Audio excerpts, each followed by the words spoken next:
Nous étions 4 ce soir-là, 4 amis inséparables, réunis pour une escapade dans un chalet perdu au cœur des montagnes. L'endroit appartenait à la famille de Julien, et il nous avait promis une vue à couper le souffle, des nuits calmes et des journées de randonnée inoubliables. Ce que nous avons vécu, cependant, n'avait rien à voir avec ce que nous avions imaginé. Le chalet était ancien, construit en pierre et en bois sombre, avec des fenêtres étroites qui semblaient nous observer comme des yeux noirs. L'intérieur était rustique, avec un poêle à bois, des meubles massifs et des tapis usés. Une odeur de moisi flottait dans l'air, comme si l'endroit n'avait pas été aéré depuis des années. Mais nous étions trop excités pour nous en soucier. Nous avions des provisions, de la musique et l'envie de passer un bon moment. La première nuit, tout semblait normal. Nous avons mangé, bu et ri jusqu'à ce que le feu dans le poêle s'éteigne. C'est alors que les bruits ont commencé. D'abord, c'était juste des craquements, comme si le chalet se contractait sous le froid. Puis, des pas, lents, réguliers, venant du plafond. Nous avons échangé des regards, essayant de nous convaincre que c'était juste le vent ou un animal sur le toit. Mais les pas étaient trop précis, trop humains. Julien a pris une lampe torche et est monté à l'étage pour vérifier.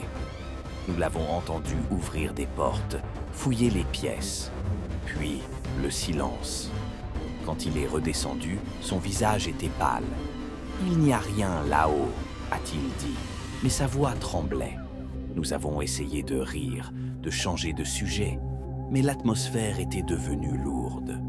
Le lendemain, nous avons décidé de partir en randonnée pour nous changer les idées. Les sentiers étaient enneigés et le paysage était magnifique, mais quelque chose semblait nous suivre. De temps en temps, nous entendions des branches craquer derrière nous, où nous avions l'impression d'être observés. Clara a même juré avoir vu une silhouette entre les arbres. Mais quand nous avons regardé, il n'y avait rien. Le soir venu, nous avons allumé un feu dans le poêle et essayé de nous détendre. C'est alors que les choses ont vraiment basculé. Les pas sont revenus, plus forts cette fois, comme si quelqu'un marchait lourdement au-dessus de nous. Puis, des chuchotements, des mots indistincts, murmurés dans une langue que nous ne comprenions pas. Ils semblaient venir des murs, du plafond, même du sol sous nos pieds. Nous avons essayé de partir. Nous avons attrapé nos affaires et sommes sortis en courant, mais la voiture ne démarrait pas. La batterie était morte, comme si quelque chose avait drainé son énergie. Nous sommes retournés dans le chalet, terrifiés, et avons barricadé la porte. Les chuchotements sont devenus des cris, des hurlements qui semblaient venir de partout et nulle part à la fois. Les fenêtres vibraient et les murs semblaient respirer, comme si le chalet lui-même était vivant. C'est alors que nous l'avons vu. Une silhouette sombre et indistincte qui s'est matérialisée dans un coin de la pièce. Elle était grande, trop grande, avec des membres démesurés et une tête qui semblait penchée à un angle impossible. Elle ne bougeait pas, mais nous sentions son regard sur nous, brûlant comme du feu. Clara a crié, et la silhouette a avancé d'un pas, puis un autre, ses mouvements saccadés, comme si elle apprenait encore à marcher. Nous avons essayé de fuir, mais la porte était bloquée. Les fenêtres ne s'ouvraient pas. La silhouette s'est rapprochée, et nous avons senti une odeur de pourriture, de terre mouillée et de mort. Julien a attrapé un tisonnier du poêle et a essayé de l'affronter, mais il a été projeté contre le mur comme une poupée de chiffon. Clara et moi avons reculé jusqu'à ce que nous soyons coincés dans un coin, sans issue. C'est alors que les lumières se sont éteintes. Dans l'obscurité totale, nous avons entendu des rires, des pleurs, des voix qui chuchotaient des choses que nous ne pouvions pas comprendre. Puis, plus rien. Quand les lumières sont revenues, la silhouette avait disparu. Julien était inconscient et Clara tremblait comme une feuille. Nous avons réussi à faire démarrer la voiture cette fois et nous sommes partis sans regarder en arrière. Nous n'avons jamais parlé de cette nuit. Julien a vendu le chalet peu après et nous avons fait semblant que tout allait bien. Mais parfois, la nuit, je me réveille en sueur, entendant ses chuchotements, ses pas lents et réguliers. Et je sais qu'elle est toujours là, quelque part, attendant. Parce que cette nuit-là, nous n'avons pas seulement quitté le chalet, nous avons laissé quelque chose derrière nous. Quelque chose qui ne nous oubliera jamais. Les jours qui ont suivi notre retour ont été étrangement calmes. Trop calmes.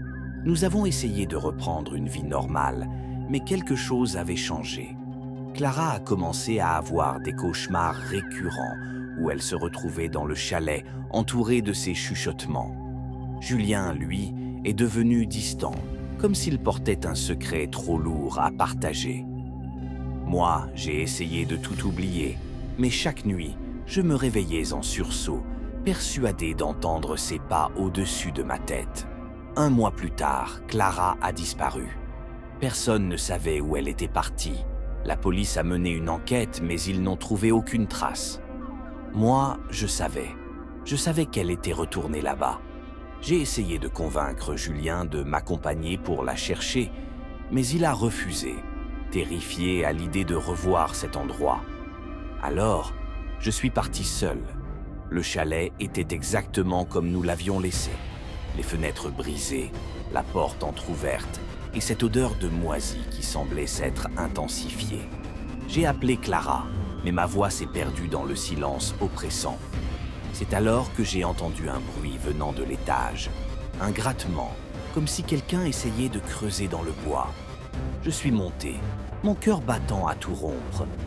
La chambre était vide, mais le grattement continuait, venant du plafond.